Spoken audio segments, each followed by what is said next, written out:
and welcome to the third and final lecture in this series of lectures delivered by distinguished professor in the Department of Humanities and Social Sciences, Shri Gopal Krishna Gandhi. I will just briefly introduce the speaker and the topic for today's lecture before handing over the mic to Mr. Gandhi. Gopal Krishna Gandhi read English literature at St. Stephen's College, Delhi University. Having been in the IAS, he worked in different positions in its Tamil Nadu cadre and with the Government of India, and was privileged to be on the staff of two presidents of India, Shri R. Venkatraman and Shri K. R. Narayanan. He has been High Commissioner to South Africa, Lesotho and Sri Lanka, Ambassador to Norway and Iceland, and he drew upon some of his experiences in Norway in yesterday's lecture and the day before yesterday. From 2004 to 2009, he was Governor of West Bengal. He and his wife Tara, who is an ornithologist, are based now in Chennai. A columnist with the Hindustan Times, The Telegraph, Nai Dunia, Inkilab, Gopal Krishna Gandhi is Senior Fellow, Center for Public Affairs and Critical Theory at the Shri Gopal University, and he has been Distinguished Professor in the Department of Humanities and Social Sciences, IIT Madras, for the last 3 years. For those of you who have been here over the past 2 days, you would remember that we spoke about the meaning of freedom on the first day, and it was an approach to freedom which kind of tried to get at the idea through symbols of freedom, through meanings of myths, through the pluralism of myths, kind of positing freedom as a destination, perhaps never to be reached, but always to be striven for. On the next day, that was yesterday, we spoke about democracy, and maybe you could summarize the theme or the thesis of the talk as democracy as not amounting to majoritarianism, perhaps. Now, today's talk, what do independence and democracy mean to India and to Indians? And what is this India that we talk about, that we almost take for granted as our motherland, fatherland, mix of both? We've had a very interactive and lively sessions for the past 2 days, and I'm sure it will continue today. And I'm very grateful to Mr. Gopal Krishna Gandhi for taking time off to deliver this series of lectures on behalf of the Department of Humanities and Social Sciences. I extend our deepest gratitude to you, sir, and look forward to today's talk. Thank you.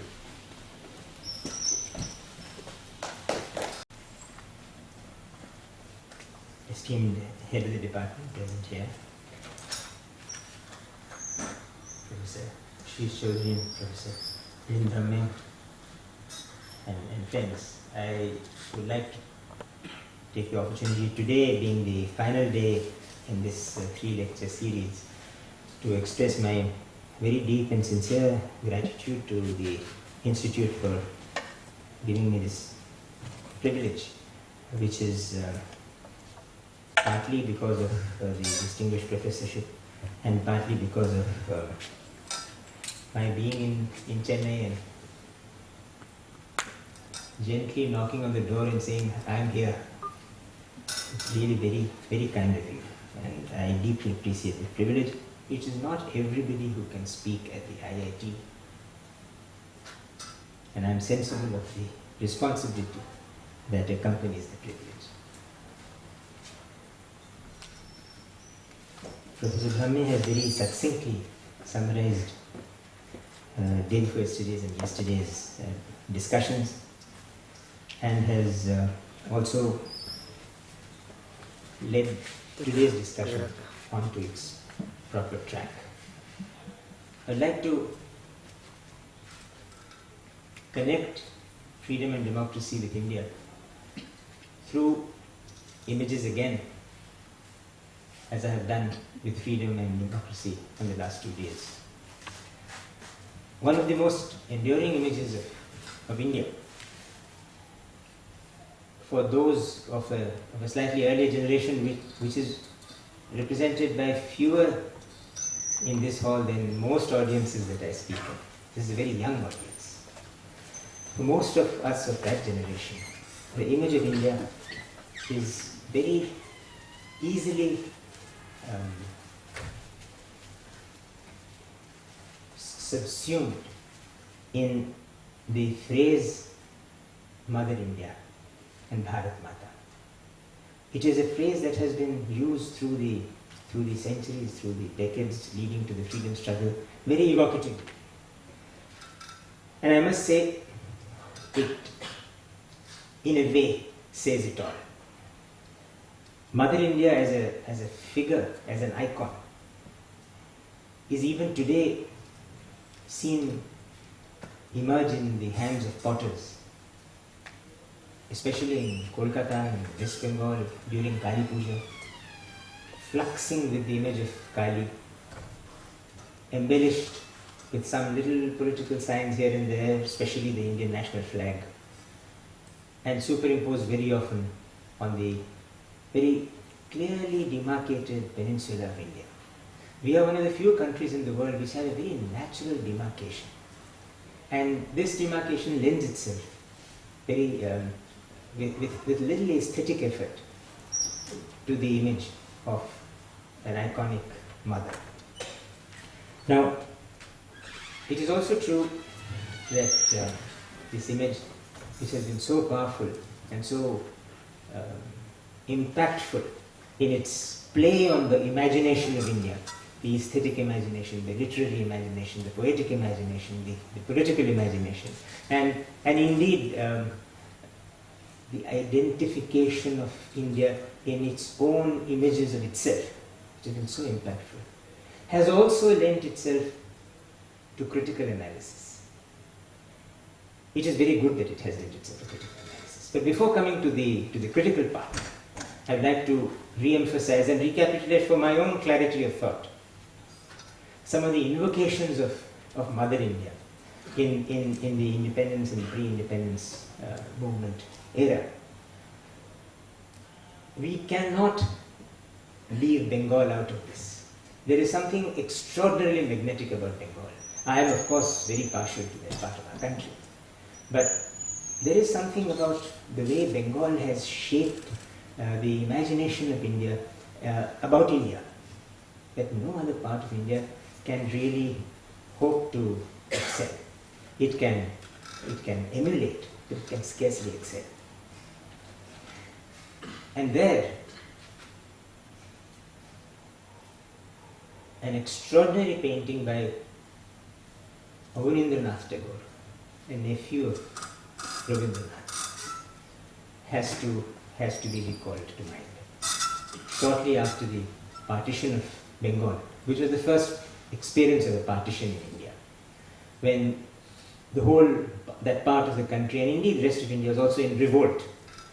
And Mother India seemed to have been, in a sense, physically harmed, mutilated. There was this extraordinary resurgence of the image of the mother. And Abanindranath's painting of Mother India, which you may all wish to see online if you have not already been very familiar with it, portrays the serenity and the strength, the pathos and the power of that figure. Now she is dressed in a kind of sannyasini's robes. She is not at war, but nor is she pious. There is strength in her, there is determination in her, there is scholarship in her, there is also a touch of forgiveness in her. So there is that image portrayed by Abanindranath. But in the decades and years that followed, the Mother India figure got more and more intensely identified with the freedom movement. Mother India figure, as in that Bharat Mata, got more and more identified with our resurgence, our sense of our self-worth. Nowhere perhaps as powerfully as in the Bengal school of revolutionaries who worshipped her, invoked her, went into action and violent action in her name. And in a kind of a echo across the country, in the Punjab, where the same amount of revolutionary ardor was known and seen, there arose this song, Rang De Basanti, Why? And there again, it was an image of a mother. Now, a mother is associated with forgiveness, with a kind of compassion, with the embrace of love and the tenderness of care. But this is also a mother who is in chains. And so very often, we had images of Mother India in chains. Now, it would have been in the course of the technological conformisms of today if I had given a PowerPoint with all these images. But I live today, but I have been shaped by yesterday. So I will speak without the technology that might have embellished what I am saying.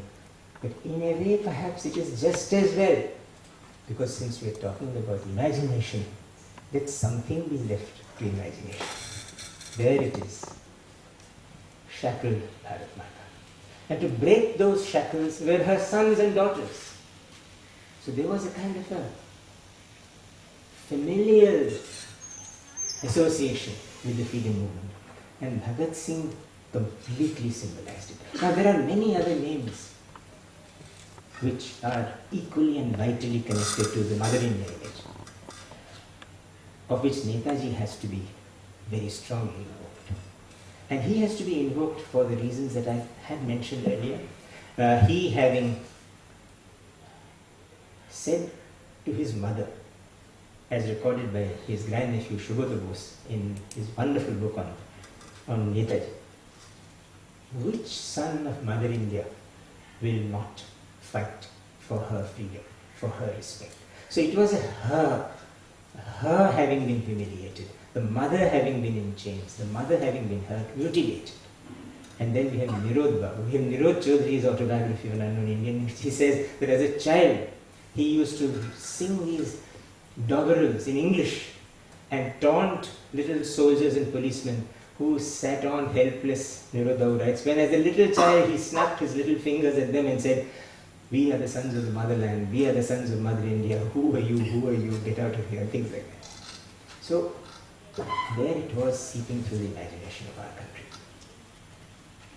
And then, very inevitably and very dauntingly came the reverse. Okay, so you are talking about your Mother India. How are you treating your daughters? Now this is a question which had agitated the Indian mind sufficiently. Ram Mohan Roy, Ishwar Chandra Vidyasagar, Jyoti Rao Phule, Pandita Ramabai, they had all talked about this. It is not as if they were unaware of the injustices done by India to Mother India's daughters, especially by the sons of India.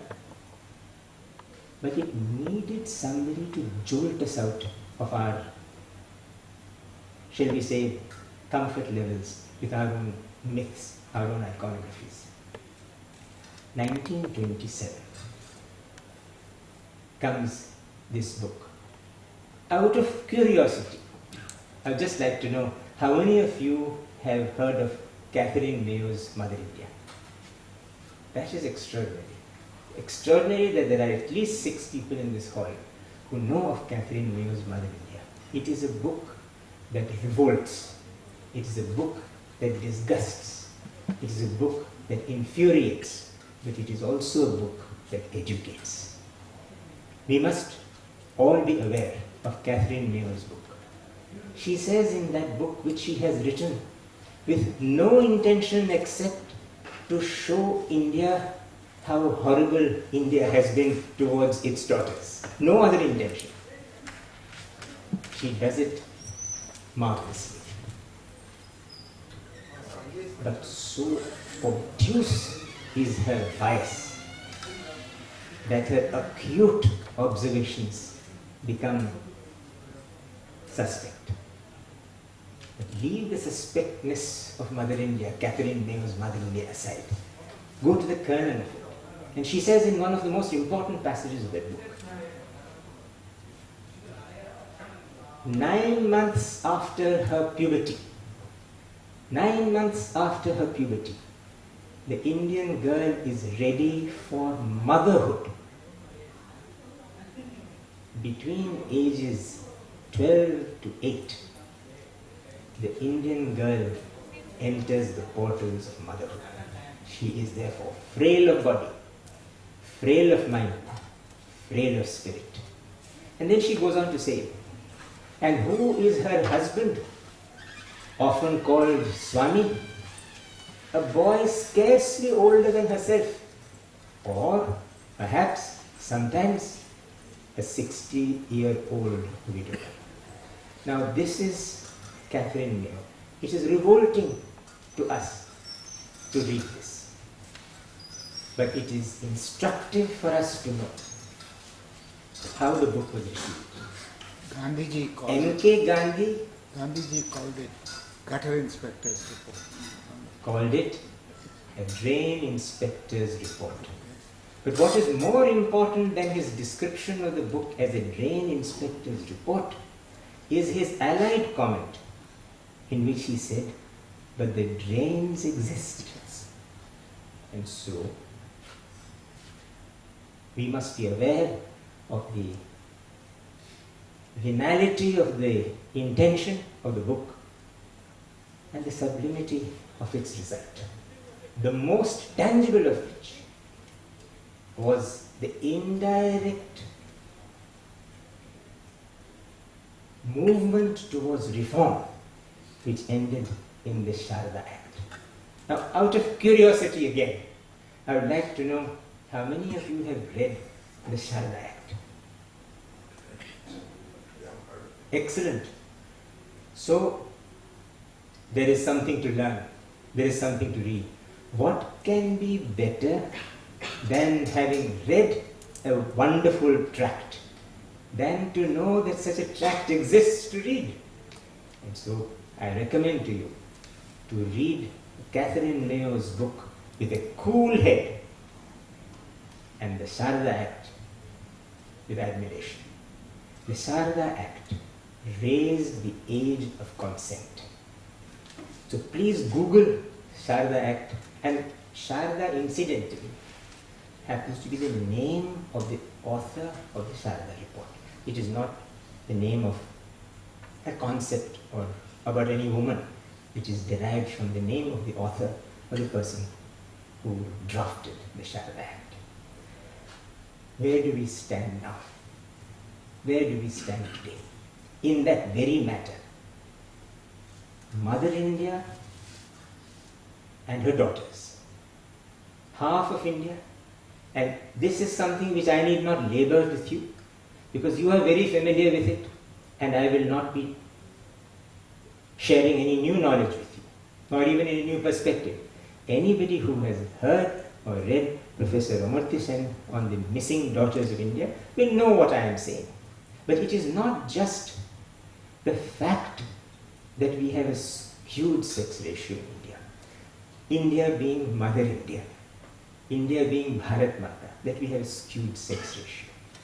It is that in the 2011 census, according to that, the drop in the 0 to 6 ratio of the female half was not only greater than the census of 2001, but greater than in any census after independence. And so, there is somewhere in the ethers of time a very cynical Catherine Mayo still grinning at us. That is Mother India. But I shall not stop this. You know, some of the great things happen by this fluke of coincidences. In 1927, I said, Catherine Mayo, Rabindranath painting was 1907. 1907, 1927. In another 7, 1957, came a great film called Mother India. Out of sheer curiosity, I would like to know how many have seen Mother India. Wow! You see, this is the impact of celluloid. And what a film it is. Mahmood Khan's Mother India in 1957 shook us up in a positive way. But it was also meant to hold a mirror up to us. And Nargis as Radha in that film bears comparison with Carla Tuhara in Gone with the Wind, in an identical situation where the woman takes ownership of a responsibility which is considered to be a man's responsibility, all over what is called land. Since we are talking about India, which is about both people and land, let us now connect the Catherine Mayo daughter situation to the Mahmood Khan daughter situation and see Nargis as Radha in that role. In a fantastic combination of a family saga with a political knot, K-N-O-T, and something which tells us about where, mind you, this is 10 years after independence. Nehru is still the Prime Minister of India, and Nehru is a big reformer. There are land reforms happening, not like today. Reforms today mean something else, but then reforms meant land reforms. All that is happening. And then here is Nargis, with a plough in her hand, with a gun in her hand, Radha. And there's that song. We all love different kinds of music. All of us have favorites in classical music. But for us in India, it is completely understandable to have not just love, but a kind of an intimacy with film music. And the song, दुनिया में जीना है, दुनिया में आए हैं, तो दुनिया में आए हैं तो जीना ही पड़ेगा. Now that song from Mother India, दुनिया में आए हैं तो जीना ही पड़ेगा, is a song which can be sung, played, heard, responded to even today. Except for this, that in large parts of Maharashtra and other parts of our state, दुनिया में आए हैं तो जीना ही पड़ेगा has actually become rather overtaken by the phenomenon of farmers' suicides. But the song which I have just mentioned is not the only song in that film which is memorable. There is another song which is equally memorable and which is दुख भरे दिन बीते रे भैया, दुख भरे दिन बीते रे भैया. I can't sing, and if I try to impress you with what I am trying to sing, I will lose my point. But please Google the song, दुख भरे दिन बीते रे भैया. And what is that song famous for? Not just the message, which is a positive message, that this woman who is taking ownership of her stakes in land has succeeded, though after a great deal of trauma and tragedy, but also some other messages. Dukh bhare din bite re bhaiya is sung by a man and a woman, by Hindu and Muslim. Muhammad Rafi, Asha Bhosle, Shamshad Begum, Manna Dey, all of them singing in chorus. Can you imagine Manna Dey, Shamshad Begum, Asha Bhosle, Muhammad Rafi singing Dukh bhare din bite re bhaiya? Now where is that song? And where are the songs that we hear today? Lagan has some beautiful songs, again to do with land, and it's a great film. But Lagan is unfortunately an exception. I love today's film songs also, and I have nothing but admiration for A.R. Rahman. But Mother India, in the film and the songs, coming alive today, have a message for us right now. And the message is this, that our land is in trouble. The tillers of this land are in trouble.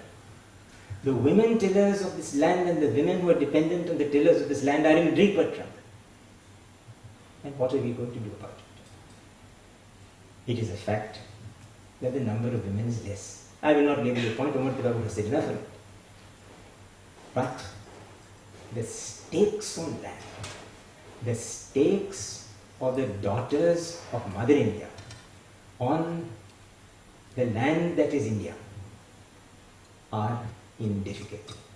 Whether it is through dispossession or through the absence of title at sales and transfers, or in the compensations that are given to those who have been dispossessed, the daughters of India are in deep trouble.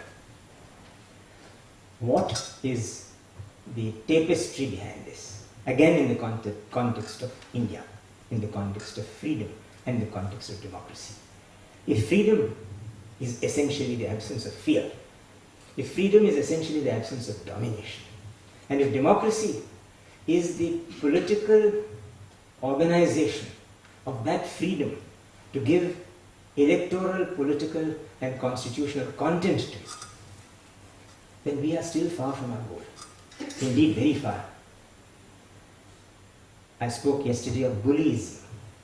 One of the great bullies around that has arrived is money. And money somehow is not something which the women of India handle, except when they are handling domestic budgets in dwindling currencies and coins. The control of money, which is nothing but the control of resources, by which is meant the mineral resources, the forest resources, the water resources, the energy resources of India, are not necessarily in the hand of sexist men, but they are in the hands of a growing minority of the technocratically powerful, the commercially empowered, and the politically backed. It is another matter that 99% of them are men. But there are women among them also. But that is not the point. The point is that there is a masculine, which is not necessarily the same as female. There is a masculine control of the resources of India, including and particularly the land and mineral resources of India, in which Mother India is in trouble. I often ask myself, are we a motherland dying to be a fatherland?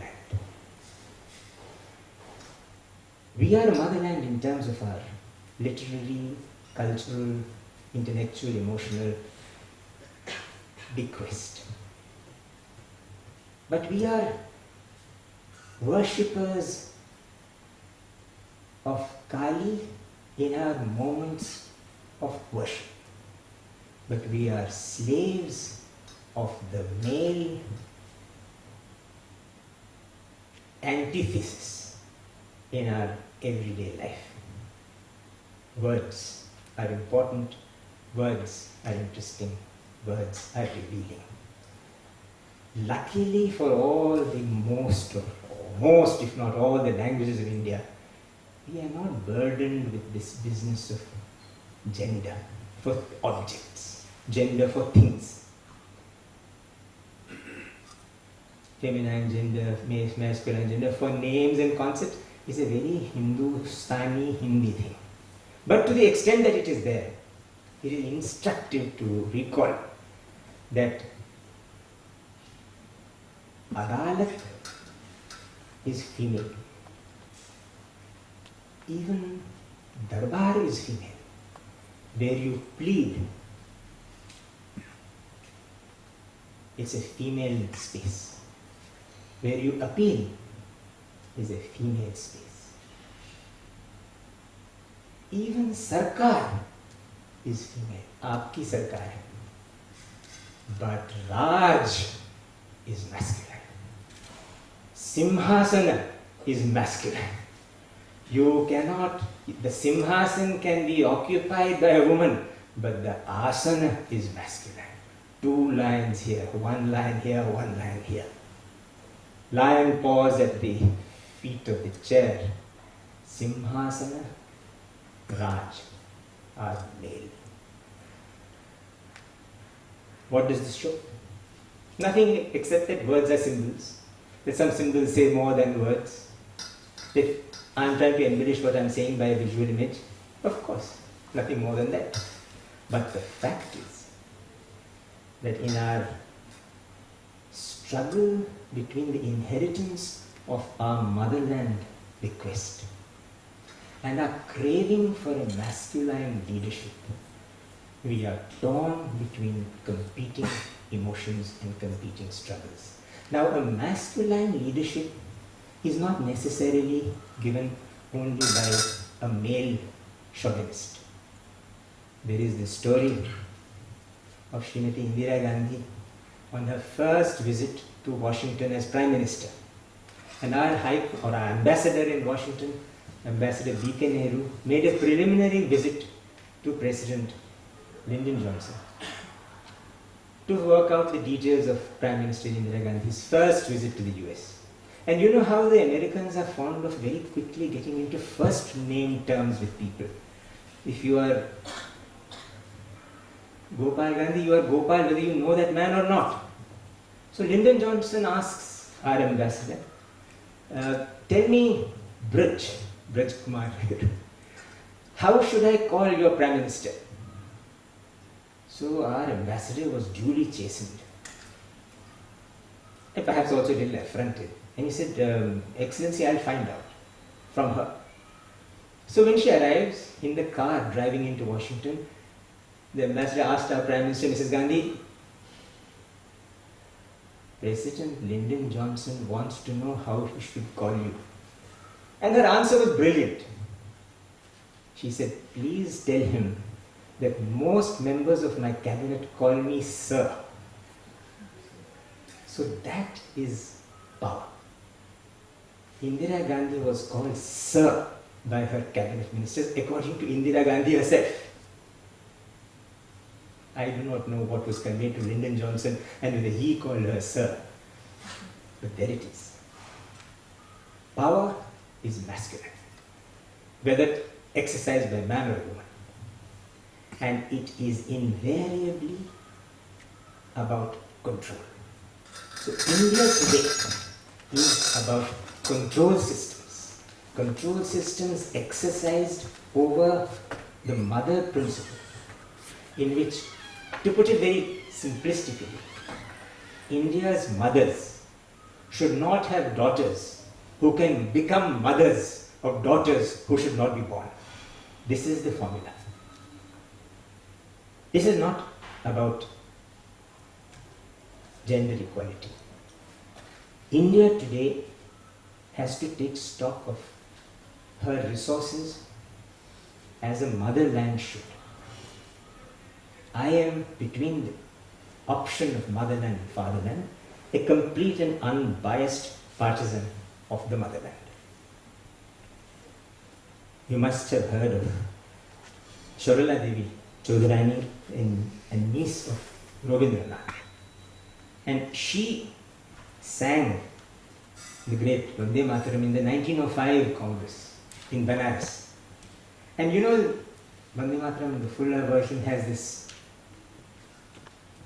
Shapta Koti Kantha, Shapta Koti Kantha. But by then already, what Nandan Nilekani would today call the demographic dividend had occurred. And so she did a very quick calculation. And Shapta Koti Kantha became Tringsha Koti Kantha Kalakala. Now she made that change, it was very deft. But today, if she do the minuses of partition, the pluses of increment, and the minuses of the diminishing and the disappearing daughters of India, Sarala Devi would be at a complete loss. But it is not the Tringsha Koti, but it is the Kalakala that we have to think about. Where is the Kalakala? Is there a Kalakala? Is there a fervor? Is there an excitement? Is there a umanga in India? We have the great goals of development. He had the great satisfaction of these goals of development. But where exactly is the Kalakata? Are the majority of India, who must be in charge of their destinies, in a state, whether they are Tringshakoti or multiples of Tringshakoti, are they in that state? Is a question which all of you, in your generation particularly, must ask. And you must ask this not because we are going downhill, we are not. There are extraordinary achievements that are taking place. R.K. Lakshman would have shown the Mangalayana reaching where it has reached, and things happening on the earth with a little goat and a little cowherd. But that is too simplistic. That is not what it is. We must take pride in what has happened up there, that we have reached where others have not. We have reached there at lesser cost than others, at greater speed than others. Is a matter of great satisfaction. But I feel that the achievements of India in space, which includes the spectral achievements of 2G and 3G, completely leaving aside the corruption part of it. It is ridiculous to get that huge achievement bogged down by the stories of corruption. We have to take pride in what we are doing with the skies. But I think we have to take even greater pride in what we have done on the land. And I do not mean the Green Revolution itself, which is a bigger achievement. But there's something else. Since we are talking about demography, we know that Swami Vivekananda died at the age of 39. Srinivasa Ramanujan, whose bust is on this staircase, died at the age of 32. Toru Datta, the great English and French poetess, died at the age of 21. 21. Tuberculosis, like Ramanujan. Today's story is different. And I am not here to speak praises of the Ministry of Health and the schemes of immunization. That is what it is. There is a great Sri Lankan writer, now no more, called Tazi Vittachi.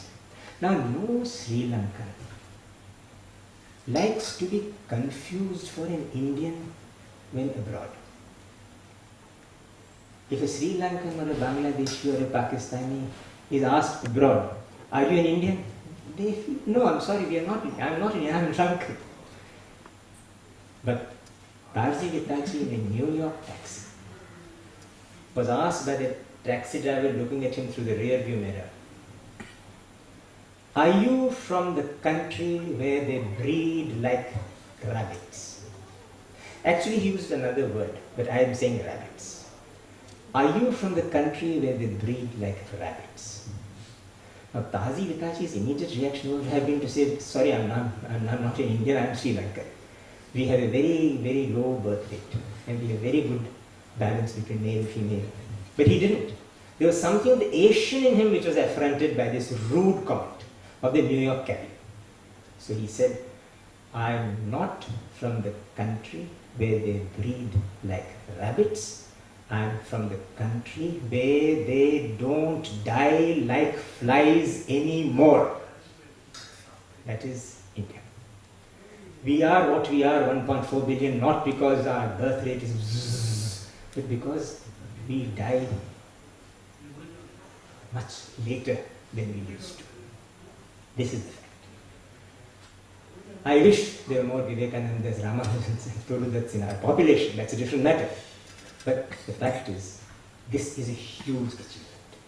But this is an achievement for which the government of India must take credit, for which the extension officers of India must take credit, for which the state governments must take credit. But what is it translating to? What is it translating into? Is it translating into a level playing field for everyone? Is Mother India, in her battle with Father India being the India of capitalist and techno-commercial control of the resources of India, getting its just due. This is where freedom and democracy and India come together. It is a fact which we must recognize, that we are very far from that goal, not just far from that goal in ideal terms of length, but far from the goal in terms of the setbacks which we have given to ourselves. And now I would like this session to become yours, and to ask me questions and even ask each other questions, which might help us to better understand the land that we call our mother, but we treat very poorly indeed. Questions from the students? Want to like chair? Yeah. Yes, sir.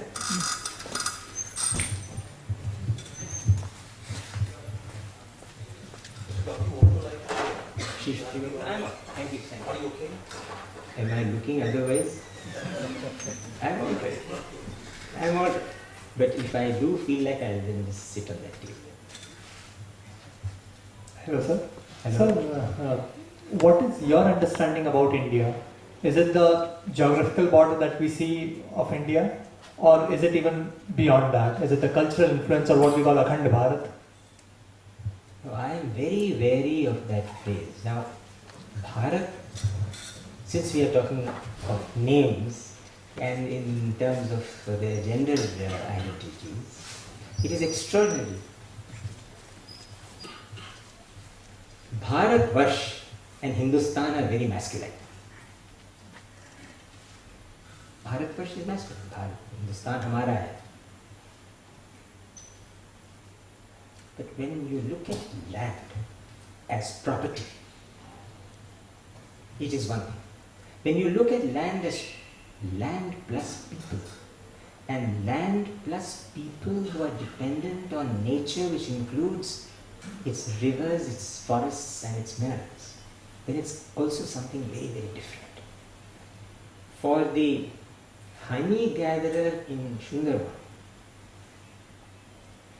the fish hunter in the Sentinel Islands, the Agaria in Kutch, or the shepherd in Kargil, it is immaterial whether the white man is ruling from Kolkata and Delhi or a man in a white cap. They want to be free. They want to be free to earn their honest livelihood from the resources that are available to them. But the honey gatherer, the fisher, the agaria and the grazier are on the fringes of India. In the heartland of India are many people who know a great deal about politics or the constitution. They've been through 13, 14 elections, national level, elected governments, thrown them out, juggled them, thrown them back. They have a sense of this India. What is that India? For them, it is a political concept which gives them the power to elect people, to dethrone them, but which ultimately they judge by how half a dozen things come their way. Just as the honey gatherer is only afraid of the tiger, not of the man. And the sentinelly afraid of this human being who sometimes approaches on a motorboat, but nothing else. These people are afraid, we are afraid of sudden disappearances of supplies, of breakdowns in power, of unmanaged disasters. But above all, we are sickened by the hassles of daily life at the hands of the first port of call which we had to make at government's doors. We just want to be either left alone to do what we are doing, or if we have to break our heads at the altar of the Raj, to be heard with some respect and no exploitation. We are afraid of the Raj. We have contempt of its officers. And that is what India reduces itself to. But if there is a war, we will do everything that is in our power to identify ourselves with that India. If there is an attack by a terrorist, we will be there before the forces are.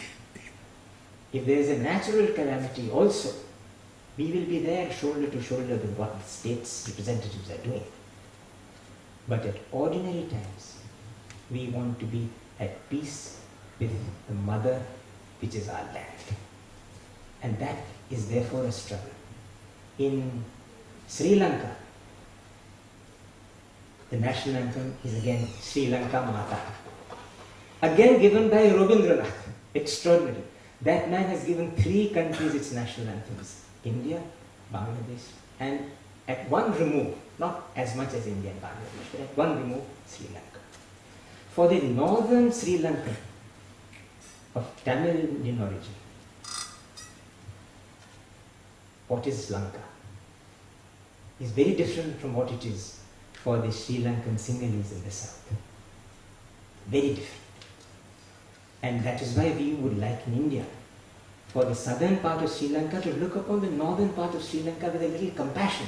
And not just compassion, but with consideration. Likewise, there are people within India who would like the mainstream of India to look at them with a certain amount of compassion and consideration. If I was in a part of India which has felt it has been trammeled by the mainstream of India, a very ugly phrase, mainstream, because it immediately marginalizes me. Join the mainstream? What do you mean? I am in Tripura, this is my stream, main or minor, this is where I am, you mind your business. Who are you to ask me to join the mainstream? But attitudes are what is important. So much depends on where I am, how I am placed. When challenged, I will be at my motherland's service. Otherwise, I'll find my own mother. Sir, as you were talking about the image of the mother and the motherland, it strikes to one as a homogenizing image. Like you have been mentioning the male-female binary and the dominance of masculinity, and also in the response to the earlier answer, you were talking about how there is a domination of particular regions over the others. So,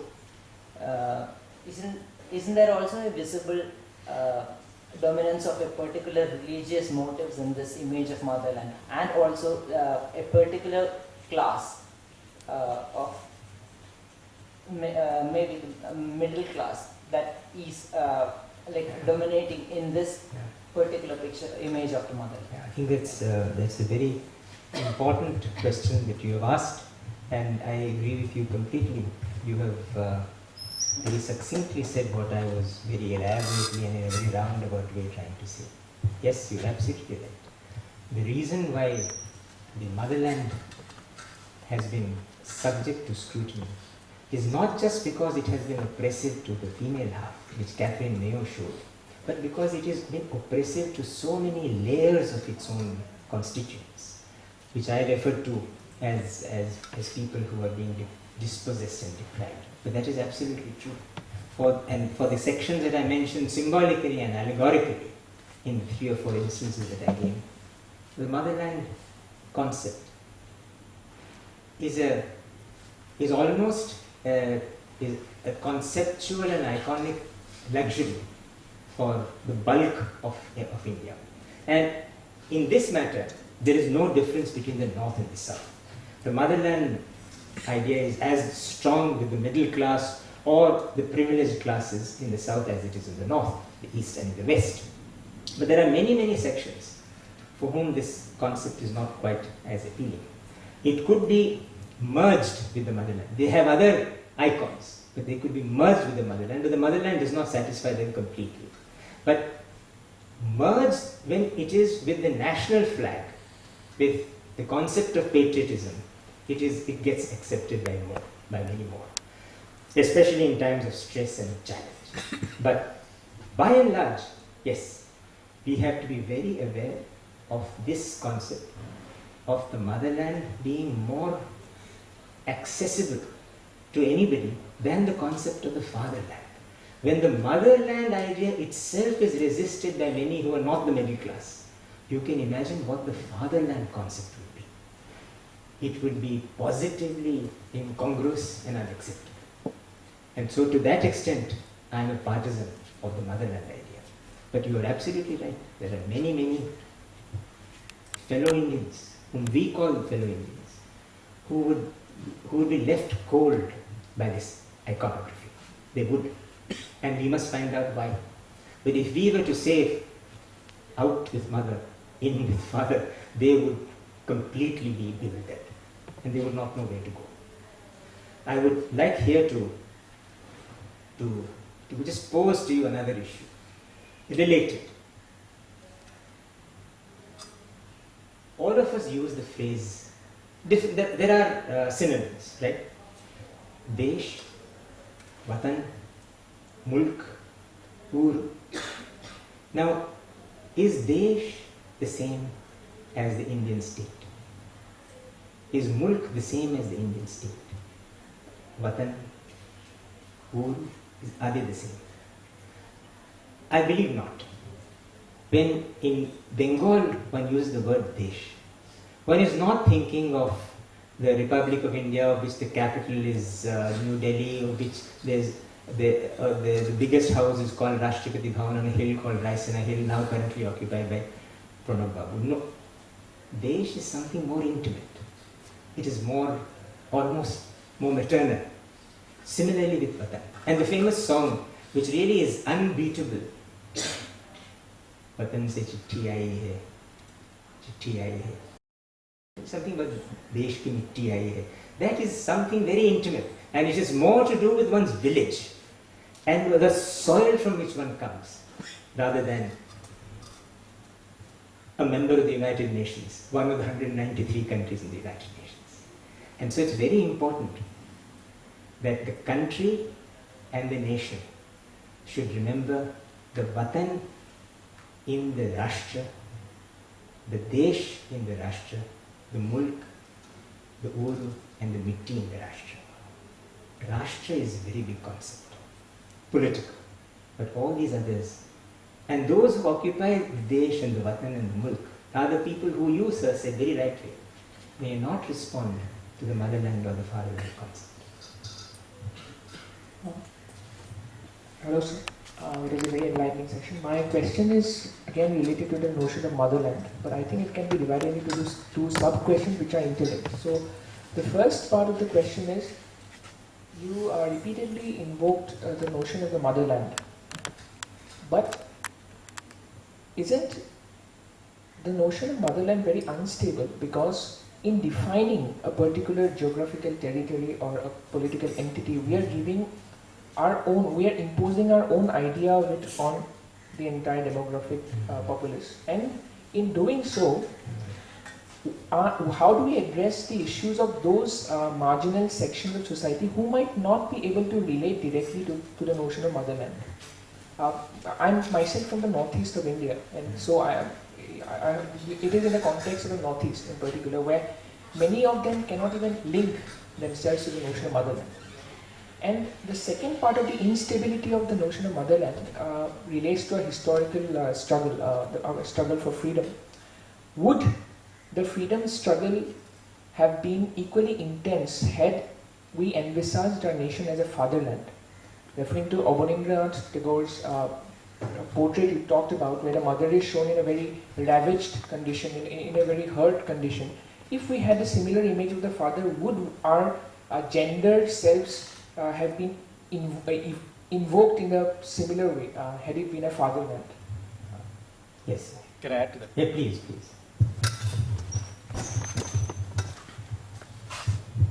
This is also in continuation with Ashwin's question about homogenizing, the image homogenizing our understanding of the motherland. Also, just 2 points. We, at any given point in time, since our independence, I think about 20 to 30% of India, although I mentioned the Northeast, but also many other parts of India, there has been a separatist movement. So there have been at least 20 to 30% of Indians who have not accepted this idea of motherland at any given point in time, including today. And secondly, I was reading the Sunday magazine of the Hindu this past Sunday, and it commemorates the 1984 riots in Delhi. And I was I was reading the interviews of many Sikh people, and one person called Harpal Singh, actually, and the article ends with his quote that he says that I am so hurt and fed up that I am ashamed to be an Indian. That is the end of the article. I mean, he's ashamed, and he says Indian citizen. And he is somebody who is living in the Gadhi village in Delhi and is earning his living as a property dealer. It's all given. And he ends by saying, yes, I'm just ashamed to be an Indian citizen. I mean, these are also realities which are pretty much in the mainstream today. These are very important interlinked observations made by both of you. I'm linking to the first one. I can only say this, to start with the concluding remarks made by both of you. There is, and this again goes back to what Catherine Mayo said, we can get revolted by all this, but we must find out why, and why is somebody like Catherine Mayo saying what she is saying? Because it's a fact. Why is somebody feeling so aggrieved in the northeast of India? Why is somebody feeling so alienated in the heart of Delhi as to say that, hello, do you think we are Indians? Are we Indians? This is not a question which the bulk of India is asking of itself. This is something which it has to ask itself. And if it cannot ask itself this, it will either live in continuous unease with its conscience or in actual physical trouble. There is a whole history of what are called agreements, MOUs, signed by the late Prime Minister Rajiv Gandhi with different organizations in the Northeast. But have they really brought what can be called lasting peace? If we see what is happening in Manipur, nobody will say that that place is at peace with itself. If one looks at what is happening in Kashmir during the heart peak of the Muharram season, 2 students were just shot for overspeeding by people who have been trained to shoot, ordered to shoot when they see something so-called suspicious. But they were not terrorists, they have been shot. To alienation has been added insight, to insight has been added injury, and this goes on. This is the truth of our country. And if there is somebody who says in Delhi that I am ashamed to be an Indian, one has to just ask, why is this happening? Can this be allowed to go on? But not enough are asking this question. We are certainly not asking this question in the heart of India. The only saving grace, if we can call it that, is that we have this satisfaction. Now to come to the earlier part of your comment. Thank God that there was no fatherland concept in our national movement, because that would have been a fascist concept. That would have taken us to the doorsteps of fascism. But this is a slightly different, slightly more acceptable concept, with all its infirmities. But the saving grace, as I called it, is this: that if one looks around our own country, we don't have to go very far, just immediate vicinity of India, China, Myanmar, Bangladesh, Sri Lanka, Pakistan. Bangladesh has been alternating between democracy and lack of democracy. But the other countries, complete throttling of political freedom in Myanmar. We have been treating Aung San Suu Kyi with different degrees of caution. And Professor Amartya Sen said it is valuationally gross that we are doing so. It's a phrase which only he could have used. Valuationally gross. He has a hatred of cliches. He could have said it's unethical. He says valuationally gross, but so much more comes into it. Compared to Myanmar, we are a thriving democracy. Sri Lanka, I would hate to be a traumatized resident of the northern part of Sri Lanka if I was not.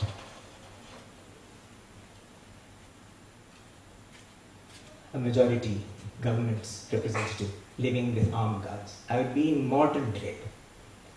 Pakistan, the less said the better. China, what does one say of China? The absence of freedoms. Compared to these, we are a haven of democracy. But that cannot be enough for us. For us who have been freed by an extremely emancipatory movement, aspirational and inspirational, that cannot be enough. That is just not enough. If there are people within our country who are in fear, which they are, different kinds of fear of different kinds of bullies, then we are not truly free. We are not truly democratic. Our republic has huge holes in it, and we are torn between this icon of the mother and the magnetic, overblown, backlit, air-pumped figure of the fatherland. And so, there's much to do. Any other question? I just wanted to say yes to everything you have said. That's the same question, as these people asked.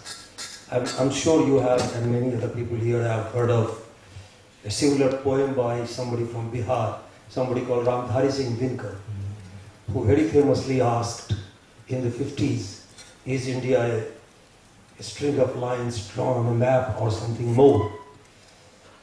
So, it will continue to remain, regardless of changing political boundaries, as I said the other day, from Kandahar to Burma and from maybe Tibet to Colombo or beyond, a feeling.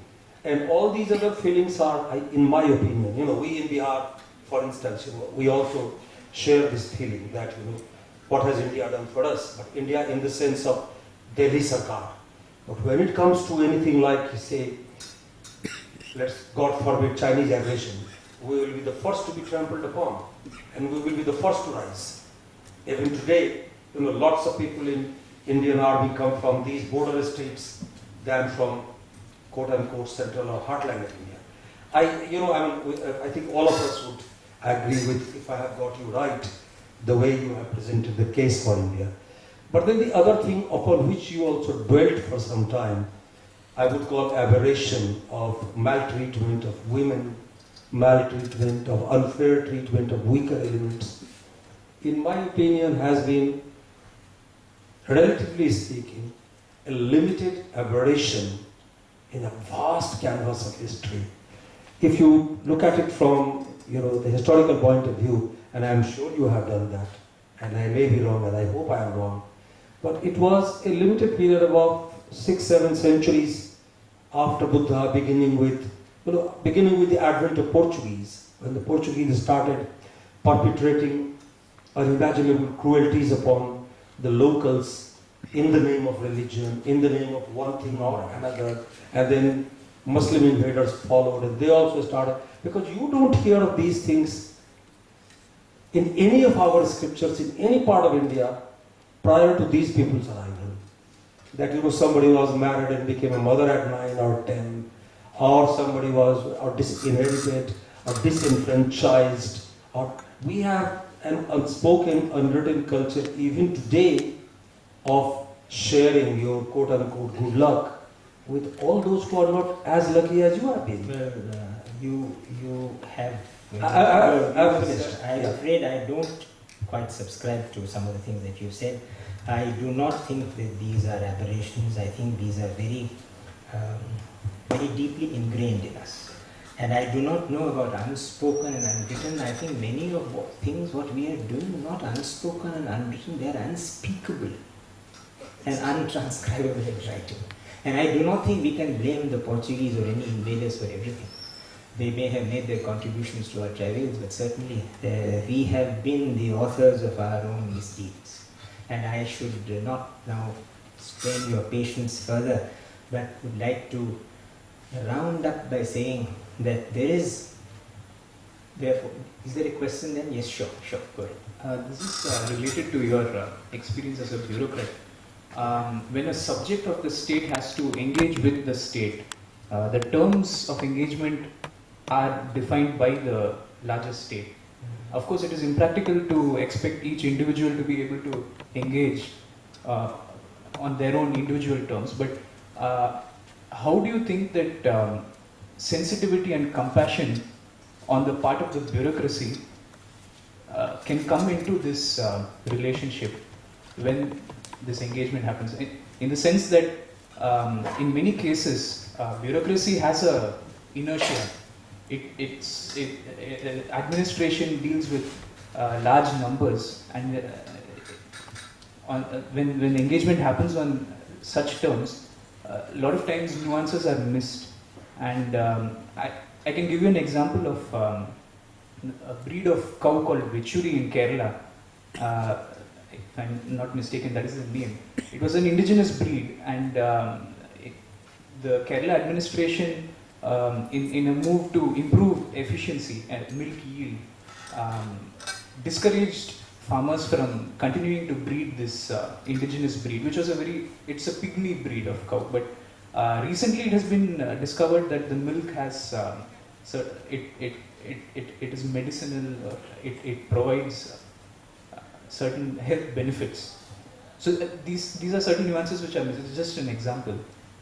So could you please elaborate on that? And I would like to elaborate on the idea in what you said. I cannot throw any light on the example that you've given, out of lack of knowledge.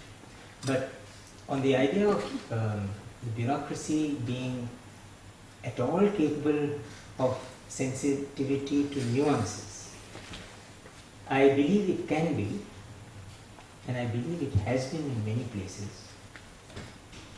But you're right that the volume of the field is so thick that the edges and the borders get neglected.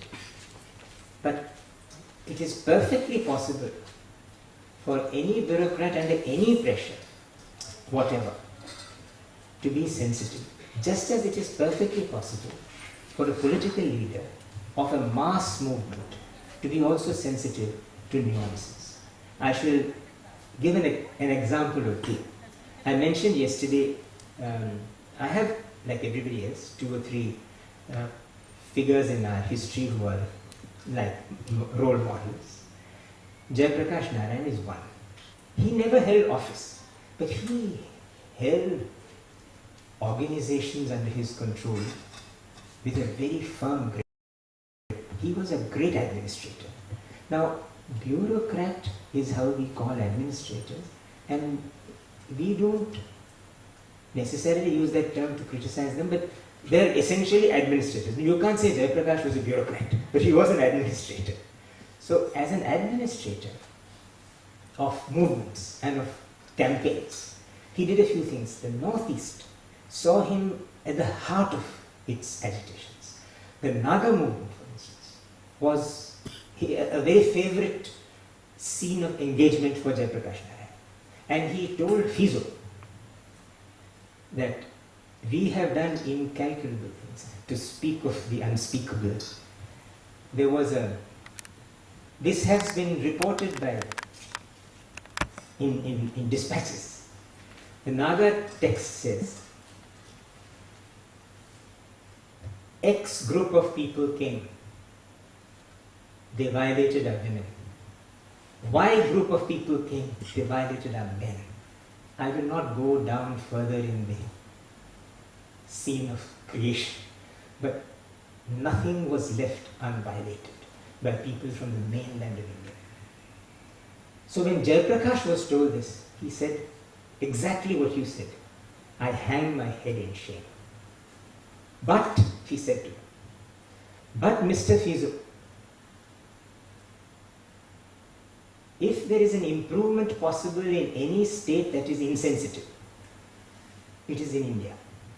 If you were to choose between China and an unknown Myanmar, you will be worse off. And you cannot be independent. Give us a chance. And then he said, I am there. Today, we know there are difficulties, but then Nagaland is not what it was at that time. Another example, he did a great deal of work with dacoits. Now these are brutal people. But he saw that there was something that could be done if the sting was taken out of them, if they could be given the chance. And this is before Phulan Devi. This is before Bandit Queen. So he did a great deal to turn dacoits, who were a horrible nuance in Indian society, menacing human lives, but still part of society, who could not be contained by any police or army. He said to this man who had a death sentence on him, I can speak to get you and your fellow dacoits brought to book but not hung, provided you promise to lay down arms and tell all those who are following you, who numbered a few thousand incident. And they were all called criminal tribes. Dacoits is how we call them. They call themselves something else. The law calls them criminal tribes. He said, I can have you all decriminalized if you stop criminal activities. So he said, how shall I trust you? Jayaprakash Babu, how do I trust you? If you tell me to surrender to the police, I will surrender. You call me an insurrectionist, you call me a terrorist, you call me a criminal. Okay, I will surrender. But how do you ensure that once I surrender, I will not be then hanged? And before I am hanged, that I will not be tortured. So Jayaprakash said, I cannot promise you that. I am not the Prime Minister or the Chief Minister. But I can tell you this. I will stay stuck to you as you surrender. And if anything is happening to you, it will happen to you. And if you are hanged, after having said you will live a different life and after having decriminalized all others in your group, then I will die with you. So this is the kind of sensitivity to nuance which this administrator of a campaign could do. And I believe administrators can. And I will be taking your time if I have to give you examples, but some have, most have not. Most have not. Shall I conclude by talking of the last poem? I've spoken of Vande Mataram, I've spoken of Jana Gana Mana. I did not speak about Vijendra's Dhanodhanya Pushpa Bhora, which is a great song. But can most of you understand Hindustani? No? How many cannot? Okay, then I'll separately translate it for you. Iqbal कोई महरम अपना नहीं जहां में. This is in the Sare Jahan se Achha. We gloss over it because the other lines are so dramatic. Iqbal कोई महरम अपना नहीं जहां में, मालूम क्या किसी को दर्दे निहा हमारा, सारे जहां से अच्छा. It's almost like a satirical, subversive infiltration into that song of a powerful line about human pain. The kind of pain which we just heard of in the context of the Northeast, in the context of Delhi. And when he says Hamara, he's not referring to any particular qaum. He's referring to the inheritors of pain. And that is part of the Hindustan which is the best in the world.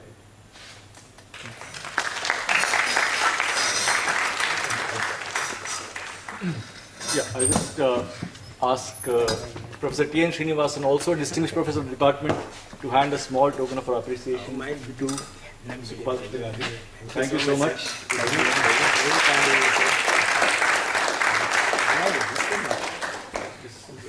Thank you. Yeah, and thank you all for being here, and we look forward to more interactions with Shri Gandhi henceforth, more frequently. Thank you, sir. Thank you.